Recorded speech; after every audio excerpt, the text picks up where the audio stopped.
Hello everyone, welcome you all on our YouTube channel NEET Gyan. Students, आज के इस video में NEET exam point of view से बहुत ही इम्पॉर्टेंट टॉपिक के बारे में हम डिस्कस करने वाले हैं। ये टॉपिक आपके कोई 11th या 12th NCERT सिलेबस का नहीं है, बल्कि अकॉर्डिंग टू मी ये टॉपिक उन सारे टॉपिक से भी कहीं गुना इम्पॉर्टेंट टॉपिक है। And the topic is how to read NCERT biology for NEET. So students, आप सब लोग नीट के लिए प्रिपेयर कर रहे हैं and every time all the students are questioning for based reference book, right. So almost आपको एक ही आंसर मिलता है कि NCERT is the ultimate reference book, and yes, this is absolutely right. Why? So NTA द्वारा जो भी प्रमाणित सिलेबस किया गया है नीट के लिए, ऑब्वियसली वो है NCERT 11th और 12th सिलेबस, राइट। सो एक तो ये चीज़ है, एंड सेकंड, अगर आप प्रीवियस ईयर के क्वेश्चन पेपर को देख ले देन आपको भी क्लियरली पता चल जाएगा कि most of the questions are directly asked from NCERT और they are NCERT based, particularly if we talk about biology subject, right. So यहाँ से एक चीज़ क्लियर है कि आपका प्राइम फोकस कौन सी बुक पे होना चाहिए? Yes, that is your NCERT 11th and 12th class, right. So अब हम स्टार्ट कर रहे हैं कि how to read NCERT for NEET, right. So students, start करने से पहले मैं आपके सामने कुछ रिक्वायरमेंट्स मेंशन कर रहा हूँ कि जब भी आप NCERT को रीड करना स्टार्ट करें, so first and prime requirement is कि you must have latest edition of NCERT textbook, right. So students, इसके पीछे का मतलब ये है कि एवरी ईयर NCERT कुछ ना कुछ चेंज करता है टेक्स्ट बुक में, कुछ मिस्टेक्स है उनको इम्प्रूव करता है, कुछ सप्लीमेंट्री टेक्स्ट है उनको ऐड करता है, राइट। और many of the times examiner mainly focuses on such information. So whenever you are reading, be sure कि आपके पास लेटेस्ट एडिशन हो NCERT की। और हाँ, एक चीज़, आपके पास हार्ड कॉपी भी होनी चाहिए एंड सॉफ्ट कॉपी भी होनी चाहिए। See, you have to give more importance to your hard copy, but suppose अगर आप ट्रैवल कर रहे हैं and at that time you want to utilise your leisure time, then you can go for soft copy also. Along with that, you all have to keep highlighters of different colors with you while reading NCERT. Additionally, pen and pencil भी होनी चाहिए and एक notebook भी आपको साथ में रखनी है, right. So I hope requirements are clear to everyone. Now one by one कुछ वेरियस टॉपिक्स को हम डिस्कस करेंगे।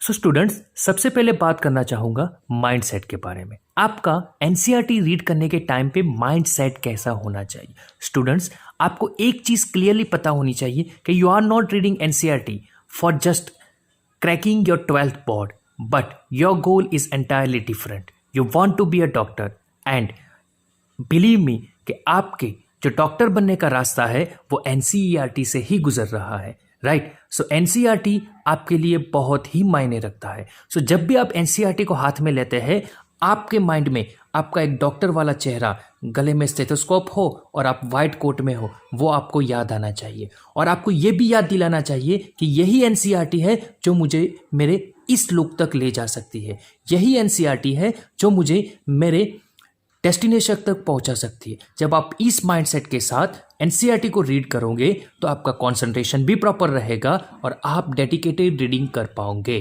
राइट। सबसे पहले अपने आप को प्रिपेयर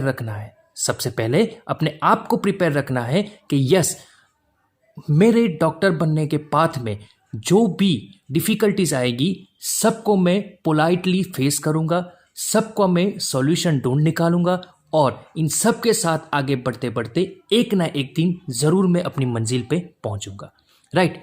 सो स्टूडेंट्स, नेक्स्ट बात करते हैं कि जब भी आप NCERT रीड कर रहे हो तो आपका माइंडसेट ऐसा होना चाहिए कि you are an examiner, you are not a simple reader, right. इसके पीछे का मतलब मैं आपको क्लियर करना चाहता हूँ कि जब कोई रीडर रीड करता है तो सिंपली वो टेक्स्ट को रीड करता है। जब कोई एग्जामिनर टेक्स्ट को रीड करेगा तो उसका माइंडसेट क्या होगा कि he will try to examine, right. Suppose आप एग्जामिनर है और आपको मैं एनसीईआरटी टेक्स्ट बुक दे देता हूँ and I am saying you to frame the questions from the given text. सो आप क्या करोगे, आप उस तरह से क्वेश्चन, आप उस तरह से टेक्स्ट को रीड करोगे कि यहाँ से कैसे पॉसिबल क्वेश्चन बन सकते हैं।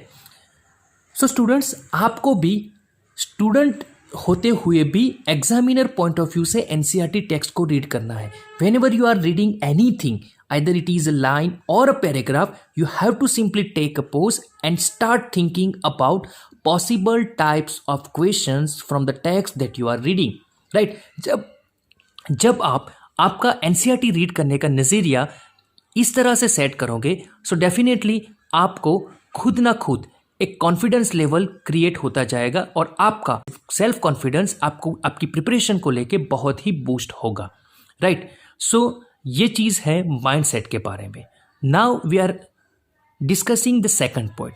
सो जब भी आप कोई पॉइंट या तो कोई टॉपिक एनसीईआरटी से रीड करना स्टार्ट करते हैं, सो आपके हाथ में हाइलाइटर होना चाहिए और पेन या पेंसिल होनी चाहिए and you have to highlight the important topics. So students, यहाँ पर आपको क्या करना है, simply you have to start reading NCERT very slowly.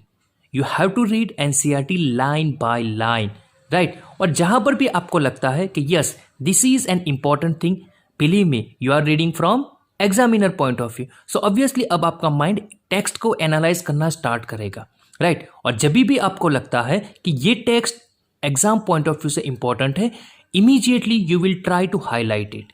Either you will utilize the highlighter और simply you can use the pen also, right? यहाँ पर एक चीज़ मैं आपको मेंशन करना चाहता हूँ और ये भी इंपॉर्टेंट है कि अगर सपोज आप हाइलाइटर यूज़ कर रहे हैं then you have to use colour scheme. See, यहाँ पर बहुत सारी टेक्स्ट ऐसी होगी जिसके पीछे कुछ ना कुछ कॉन्सेप्ट छुपा होगा। यहाँ पर आपको एग्जाम्पल्स भी मिलेंगे, यहाँ पर आपको कुछ साइंटिस्ट के नाम भी मिलेंगे, कुछ फैक्ट बेस्ड इंफॉर्मेशन भी मिलेंगी।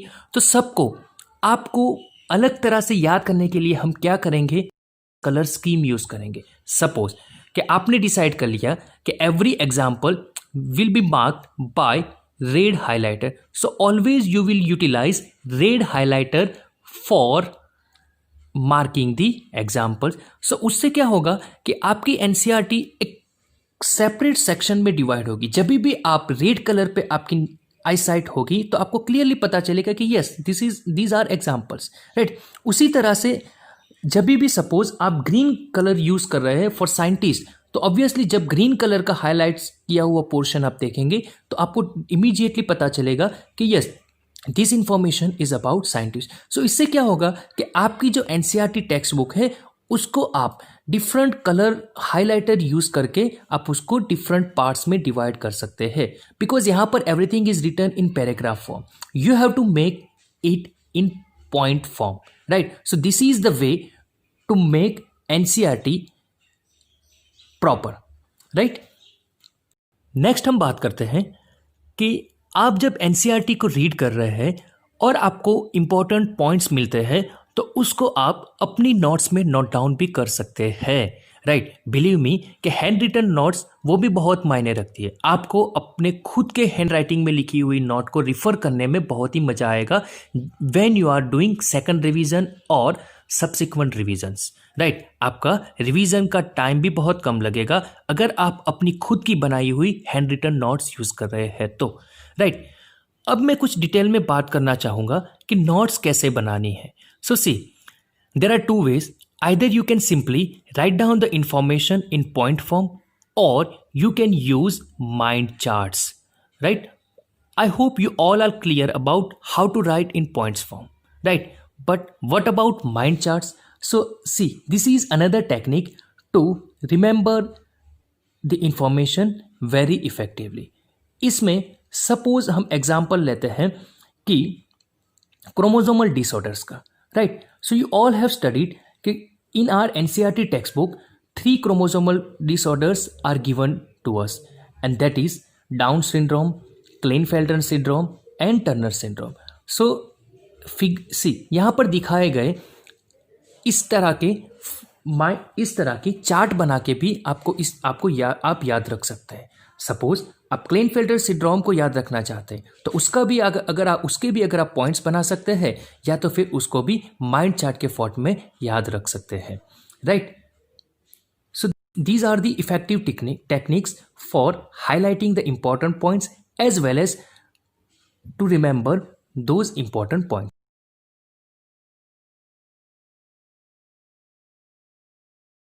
बहुत सारे स्टूडेंट्स मुझसे ये क्वेश्चन करते हैं कि सर एग्जाम्पल्स याद रखने में प्रॉब्लम होती है। ऑब्वियसली होंगी ही। अगर आप एनिमल किंगडम वाले चैप्टर को देख लीजिए या तो फिर प्लांट मॉर्फोलॉजी वाले चैप्टर को देख लीजिए तो वहाँ पे बहुत सारे एग्जाम्पल दिए गए हैं एंड ऑब्वियसली ये प्रॉब्लम कर सकती है, राइट।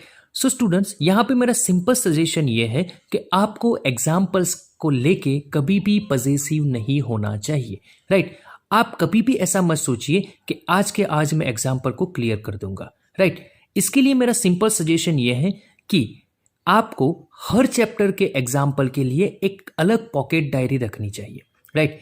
ऐसी पॉकेट डायरी कि आप कहीं पे भी उसको लेके घूम सकते हैं और जब भी आपको टाइम मिलता है just open that pocket diary and start revising the examples. याद रखिए कि सपोज आप टारगेट बनाते हैं कि आज मुझे 3 फाइलम के एग्जाम्पल प्रिपेयर करने हैं। सो दिन में जब भी आपको टाइम मिलता है, आइदर स्कूल जाने के टाइम पे, आपके कोचिंग क्लासेस जाने के टाइम पे, आपको घर पे टाइम मिलता है, then every time just open it, revise it for 5 minutes and now relax, right.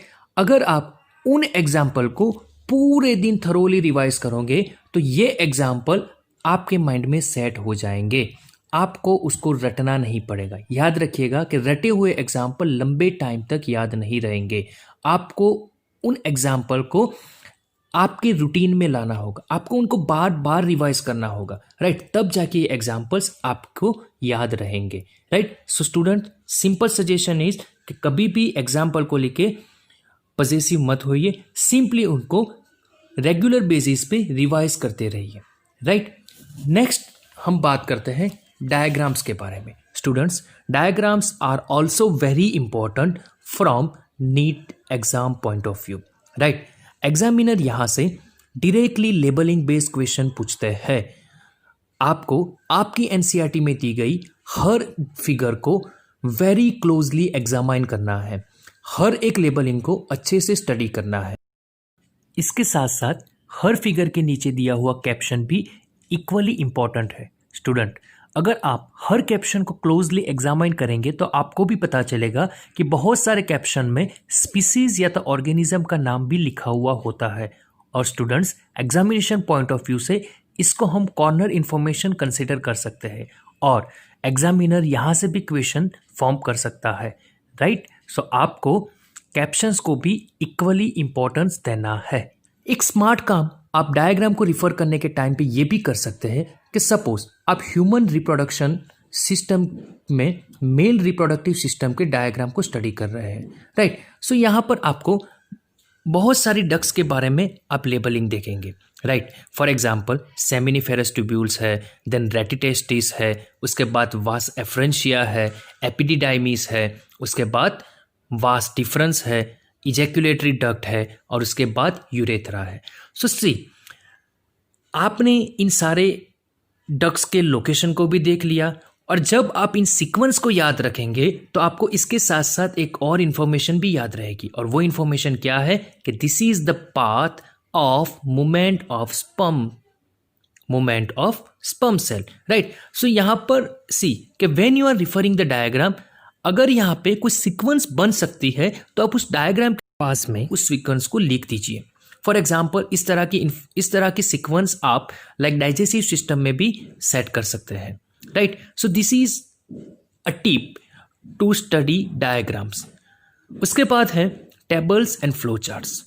C students, मेरे पॉइंट ऑफ व्यू से टेबल्स एंड फ्लो चार्ट्स, उनमें से मार्क्स गेन करना वेरी इजी है बिकॉज यहाँ पर मेनली एग्जामिनर ज़्यादा कुछ अल्टरनेशन नहीं करते, सिंपली टेबल या फ्लो चार्ट को रख देते हैं और कुछ इन्फॉर्मेशन को हटा के उसकी जगह पे ABCD लिखा हुआ होता है और क्वेश्चन आपसे पूछता है कि you have to simply identify ABCD in given table और फ्लो चार्ट, या फिर टेबल में जो इन्फॉर्मेशन है उसको लेके डायरेक्ट क्वेश्चन फॉर्म होता है।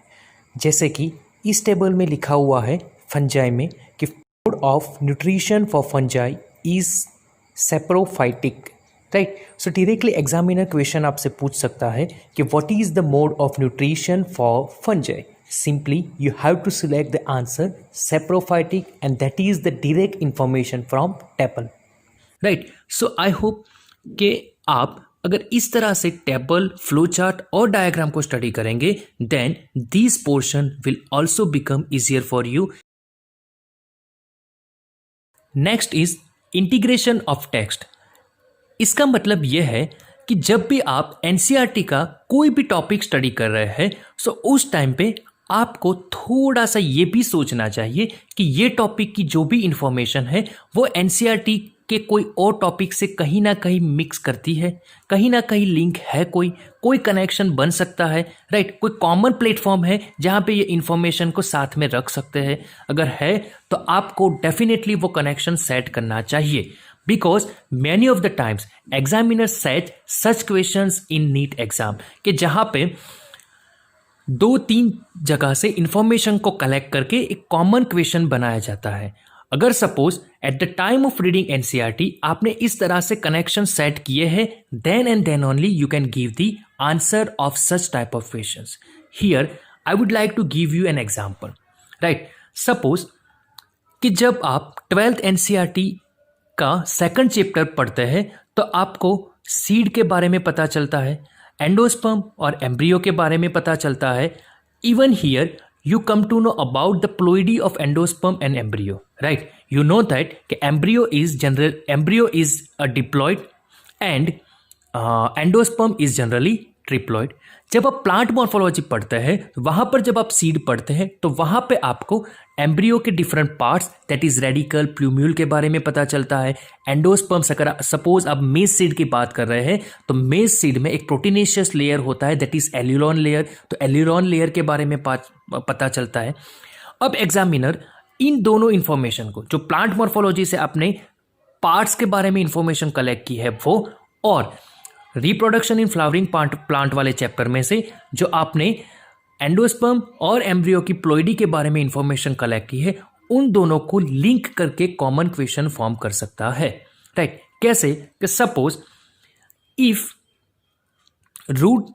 अ root cell of a plant has 24 chromosome then what will be the ploidy of aleurone layer, right. So suppose अगर आपके माइंड में इस तरह से कनेक्शन सेट है तो इमीडिएटली आपके माइंड में स्ट्राइक होगा कि aleurone layer is a part of endosperm, endosperm is a triploid tissue, so obviously aleurone layer की भी प्लॉइडी क्या होगी, ट्रिप्लॉइड होगी, राइट। सो यहां से आप कनेक्शन सेट करके इस तरह से क्वेश्चन को सॉल्व कर सकते हैं, राइट। सो ये भी एक इंपॉर्टेंट पर्सपेक्टिव है। सेकंड इज दैट किसी whenever you are reading the text you have to be very careful about the words.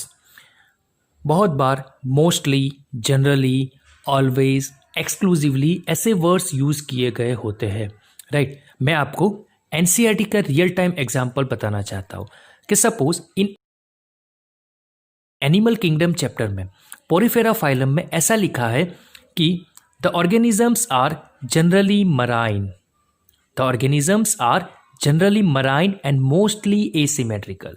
But जब आप टिनोफोरा पढ़ेंगे तो आपको ये चीज मिलेंगी कि here organisms are exclusively marine, right.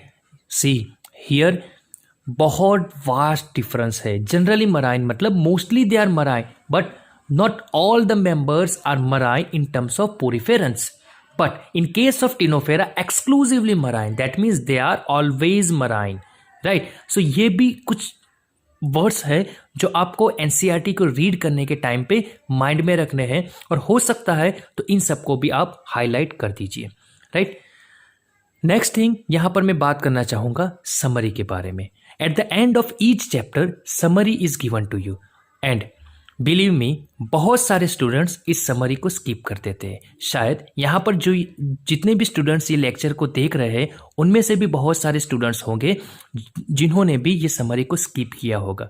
Students never make this mistakes, because summary क्या है कि यहाँ पर पूरे चैप्टर को समराइज किया गया है। आपको माइंड में ये होता है कि हमने पूरा चैप्टर पढ़ा है, then what is the requirement of reading the summary. Students, अगर आप रिप्रोडक्टिव हेल्थ चैप्टर को उठा के देखेंगे तो उसकी समरी आप रीड करना। चैप्टर की इंफॉर्मेशन से कुछ इंफॉर्मेशन और भी दी गई हुई है, और यहाँ पर हमारा सिलेबस क्या है, entire 11th and 12th NCERT, right. So कुछ भी इंफॉर्मेशन एग्जामिनर पूछ सकता है। सेकंड थिंग कि यहाँ पर समरी में बहुत सारी इंफॉर्मेशन को 2-3 सेंटेंस में क्लब करने का ट्राई किया गया हुआ होता है, और वो इंफॉर्मेशन को उठा के भी एग्जामिनर क्वेश्चन फॉर्म कर सकते हैं, राइट। आई होप जितनी भी इंफॉर्मेशन इस वीडियो में मैंने बताई है वो आपके माइंड में क्लियर होगी, और मैं आपसे ये आशा रखता हूँ कि when ever you read NCERT आप इन सारी चीज़ों को आपके माइंड में रखेंगे। Believe me, these all are very important tips for reading NCERT, और अगर आप इन टिप्स के साथ NCERT को रीड करना स्टार्ट करेंगे सो आपका NCERT का रीडिंग का पाथ वेरी स्मूथ बनेगा। और इससे आपको एक और फायदा क्या होगा कि जब आप सेकंड रिवीजन के लिए जाएंगे तो आपका सेकंड रिवीजन में बहुत सारा टाइम सेव होगा, बिकॉज जितना टाइम आप फर्स्ट टाइम रीडिंग में स्पेंड करते हैं उतना आप सेकंड टाइम थर्ड टाइम में अफोर्ड नहीं कर पाएंगे। So students, do one thing, first time जब आप रीड कर रहे हैं आपको जितना भी टाइम चाहिए उतना टाइम आप यूटिलाइज कर लीजिए, but whenever you are utilizing enough amount of time, so आपको इन सब चीज़ों को ध्यान में रखते हुए आपको NCERT के चैप्टर को कंप्लीट करना है। सो उससे क्या होगा कि नेक्स्ट टाइम जब आप जब रिवीजन करने का स्टार्ट करेंगे so everything is in front of you. Examples आपने अलग से हाईलाइट किए हैं, फैक्ट्स आपने अलग से हाईलाइट किए हैं, साइंटिस्ट वाली इंफॉर्मेशन आपने अलग से हाईलाइट की है। So with in minimum time you will gain maximum output, right. I hope everything is clear in your mind. अगर आपको हमारी इस वीडियो पसंद आई है सो प्लीज़ इसको लाइक कीजिए और चैनल को सब्सक्राइब कीजिए, और हमारे साथ जुड़े रहिए इसी तरह के वीडियो के साथ। स्टूडेंट्स, आपको मैंने प्रॉमिस की है कि आपकी entire journey of NEET exam में मैं हर पल आपके साथ रहूँगा। मैं आपके पॉइंट ऑफ व्यू से प्रॉब्लम्स को एनालाइज करने का ट्राई करूँगा कि स्टूडेंट्स कहाँ पे प्रॉब्लम फेस कर रहे हैं, और उन प्रॉब्लम का मेरी तरह से मैं आपको बेस्ट सॉल्यूशन देने का ट्राई करूँगा, right? So thank you for watching this video.